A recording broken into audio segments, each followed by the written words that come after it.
já, né, falando um pouquinho mais, a gente estava falando agora há pouco sobre o IGPM, né, já entrar um pouquinho falando sobre essa deflação apontada pelo IGPM, né, divulgado hoje, um cenário deflacionário tem se mostrado aí, tanto no IGPM quanto também no próprio IPCA. Queria a sua visão sobre este cenário, né, de inflação para baixo, se você acredita que isso pode ser realmente pontual, momentâneo, ou há fôlego, né, há fatores aí que possam ajudar a esses dados permanecerem nesses patamares, benefícios que isso pode trazer para a nossa economia brasileira? Bom, caracteristicamente, esses indicadores, seja o IGPM, GPDI ou até mesmo o IPCA, eles tendem a ter um comportamento cíclico ao longo do ano. Então, normalmente, os preços começam altos no mês de janeiro, fevereiro, eles vêm declinando em direção ao mês de junho, julho, para depois voltarem a subir. Então, esse movimento cíclico certamente ajudou, de alguma maneira, a essa queda no IGPM. Só que tem um outro aspecto importante a ser considerado, que também não deixa de ser importante, é o reflexo dessas ações do governo no que diz respeito à redução dos impostos sobre combustíveis, sobre energia elétrica, que compõem o chamado índice preço ao produtor amplo, que é exatamente vamos colocar assim, um subíndice do IGPM, que reflete basicamente o comportamento de preços no setor produtivo da economia. Então, à medida que você tem essa queda dos combustíveis, energia elétrica e telecomunicações, então isso também acaba repercutindo sobre esse índice preço ao produtor, que tem um peso de 60% no cálculo do IGPM, então trazendo exatamente o indicador para baixo.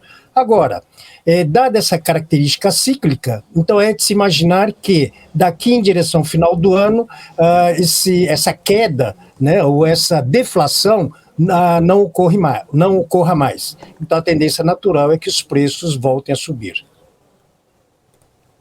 E ó, o retrato do Brasil neste ano está bem interessante, né? Inflação para baixo, crescimento para cima.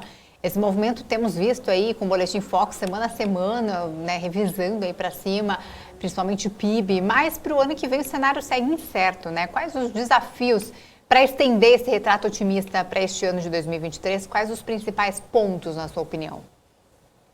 Na verdade, toda essa ação do governo, né, na tentativa de se reeleger, concedendo esses benefícios fiscais à sociedade, então isso de alguma maneira acaba movimentando a economia. Então, claro, você tem mais uma capacidade de consumir maior das famílias, e isso acaba repercutindo do lado da produção, ou seja, as indústrias tendem a produzir mais, à medida que produzem mais, elas demandam mais fatores de produção.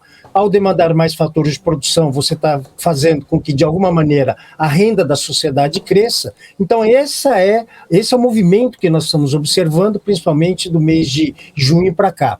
Agora, por que as projeções indicam, né, o ano de 2023 já com um PIB baixo, com uma tendência de recuo da atividade econômica? É porque, por hora, esse benefício de R$600 no Auxílio Brasil, que eu chamo turbinado, ele termina em 31 de dezembro. Então, à medida que você volta à normalidade com o Auxílio Brasil voltando aos R$400, então, naturalmente, você tem uma queda no consumo, consequentemente, um esfriamento na atividade econômica. Então, esse segundo semestre é um segundo semestre um tanto quanto que atípico, né, justamente por essas ações do governo, não só com relação a esses benefícios fiscais, mas principalmente com relação ao, vamos colocar assim, ao controle, né, sobre alguns preços da economia. Então isso acaba repercutindo de alguma maneira positivamente, mas com relação ao ano de 2023, a partir do momento que o futuro governo, o novo governo estiver definido, então a tendência natural é que tudo volte à normalidade. Outro fator que leva a esse grau de pessimismo com relação a 2023 é que esse comprometimento fiscal do governo, principalmente nesse segundo semestre, tá, ele vai fazer com que o governo realmente tenha dificuldade de controlar a sua dívida, controlando necessariamente seus gastos, e aí então o próprio governo, como segundo maior consumidor da economia, ele tende a fazer a economia esfriar.